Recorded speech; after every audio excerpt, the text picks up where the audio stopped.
पहला सलातीन बाब 13। और देखो, खुदावंद के हुक्म से एक मर्द खुदा यहूदा से बैतूल में आया, और यरबाम बखूर जलाने को मस्पा के पास खड़ा था।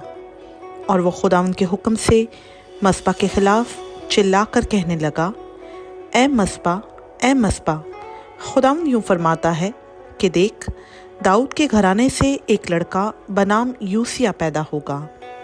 सो वो ऊंचे मकामों के काहिनों की जो तुझ पर बखूर जलाते हैं तुझ पर कुर्बानी करेगा, और वो आदमियों की हड्डियां तुझ पर जलाएंगे।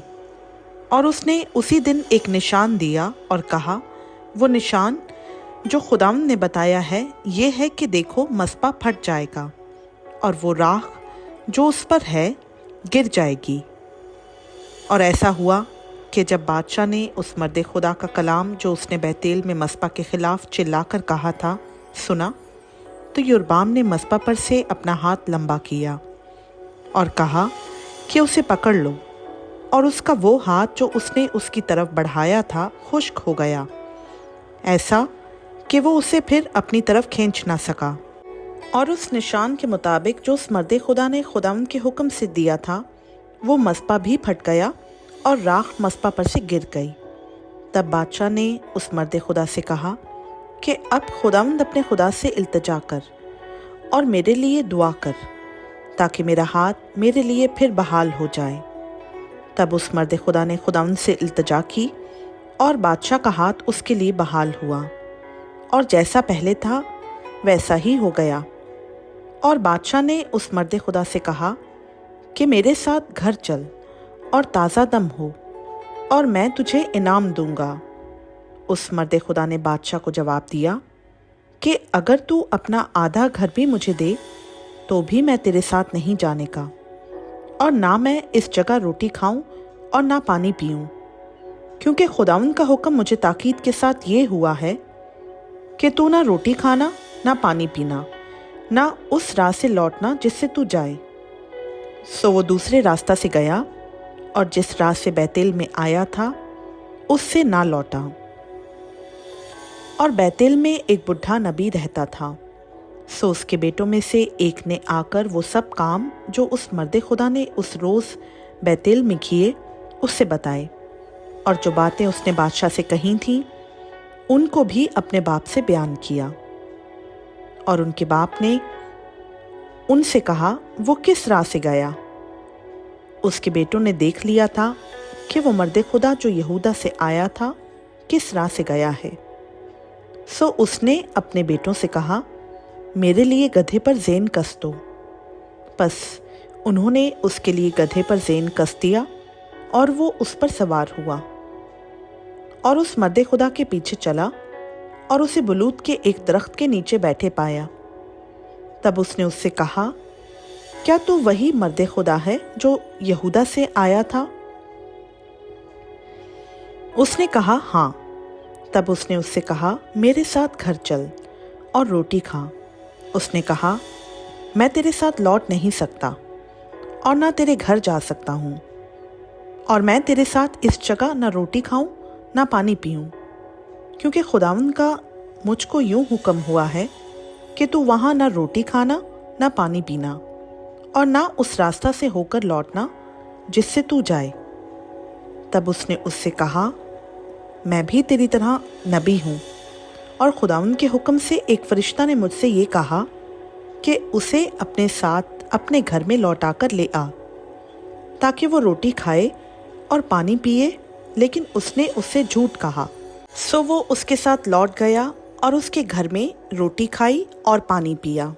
और जब वो दस्तरख्वान पर बैठे थे तो खुदावंद का कलाम उस नबी पर जो उसे लौटा लाया था नाजिल हुआ, और उसने उस मर्द खुदा से जो यहूदा से आया था चिल्ला कर कहा, खुदावंद यूँ फरमाता है, इसलिए कि तूने खुदावंद के कलाम से नाफरमानी की और उस हुक्म को नहीं माना जो खुदावंद तेरे खुदा ने तुझे दिया था, बल्कि तू लौट आया और तूने उसी जगह जिसकी बाबत खुदावंद ने तुझे फरमाया था कि ना रोटी खाना ना पानी पीना, रोटी भी खाई और पानी भी पिया। सो तेरी लाश तेरे बाप दादा की खबर तक नहीं पहुँचेगी। और जब वो रोटी खा चुका और पानी पी चुका तो उसने उसके लिए यानी उस नबी के लिए जिसे वो लौटा लाया था गधे पर ज़ेन कस दिया। और जब वो रवाना हुआ तो राह में उसे एक शेर मिला जिसने उसे मार डाला। सो उसकी लाश राह में पड़ी रही और गधा उसके पास खड़ा रहा और शेर भी उस लाश के पास खड़ा रहा। और लोग उधर से गुजरे और देखा कि लाश राह में पड़ी है और शेर लाश के पास खड़ा है। सो उन्होंने उस शहर में जहाँ वो बुढ़ा नबी रहता था ये बताया। और जब उस नबी ने जो उसे राह से लौटा लाया था ये सुना तो कहा, ये वही मर्द खुदा है जिसने खुदावंद के कलाम की नाफरमानी की। इसीलिए खुदावंद ने उसको शेर के हवाला कर दिया और उसने खुदावंद के उस सुखन के मुताबिक जो उसने उससे कहा था उसे फाड़ा और मार डाला। फिर उसने अपने बेटों से कहा कि मेरे लिए गधे पर ज़ेन कस दो। सो उन्होंने ज़ेन कस दिया। तब वो गया और उसने उसकी लाश राह में पड़ी हुई और गधे और शेर को लाश के पास खड़े पाया, क्योंकि शेर ने ना लाश को खाया और ना गधे को फाड़ा था। सो उस नबी ने उस मर्द खुदा की लाश उठाकर उसे गधे पर रखा और ले आया। और वो बुढ़ा नबी उस पर मातम करने और उसे दफन करने को अपने शहर में आया। और उसने उसकी लाश को अपनी खबर में रखा और उन्होंने उस पर मातम किया और कहा, हाय मेरे भाई। और जब वो उसे दफन कर चुका तो उसने अपने बेटों से कहा कि जब मैं मर जाऊं तो मुझको उसी खबर में दफन करना जिसमें ये मर्द खुदा दफन हुआ है। मेरी हड्डियां उसकी हड्डियों के बराबर रखना, इसलिए कि वो बात जो उसने खुदावंद के हुक्म से बैतेल के मस्बा के खिलाफ और उन सब ऊंचे मकामों के घरों के खिलाफ जो सामरिया के कस्मों में हैं कही है, ज़रूर पूरी होगी। इस माजरा के बाद भी युरबाम अपनी बुरी राह से बाज न आया, बल्कि उसने अवाम में से ऊंचे मकामों के काहिन ठहराए। जिस किसी ने चाहा उसे उसने मखसूस किया ताकि ऊंचे मकामों के लिए काहिन हों। और ये फेल युरबाम के घराने के लिए उसे काट डालने और उसे रोए ज़मीन पर से नेस्त तो नाबूद करने के लिए गुनाह ठहरा। खुदावंद का पाक कलाम का पढ़ा, सुना, समझा और कबूल किया जाना हम सबों के लिए बाइस से बरकत हो। आमीन।